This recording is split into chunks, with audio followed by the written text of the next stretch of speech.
Pagelaran pameran kopi Arabica dari masing-masing eksportir ditampilkan guna menunjukkan kepada tim Sky yang langsung melihat dan dapat membedakan kopi tersebut dari berbagai eksportir yang ada di Kabupaten Aceh Tengah. Ada dari eksportir KSU Sarate, Gayo Aceh Coffee, Harina Gata Gaya Coffee, dan masih banyak lagi eksportir lainnya.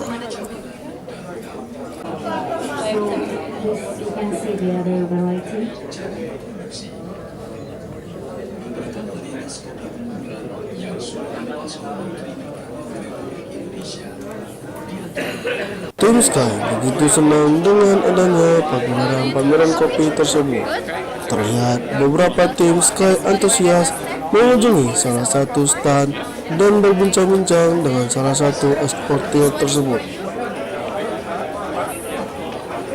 Di tengah obrolan, salah seorang eksportir sedang memberikan berupa souvenir gelang bermotif gayo yang langsung dipakai oleh salah seorang tim Sky. Okay, very nice.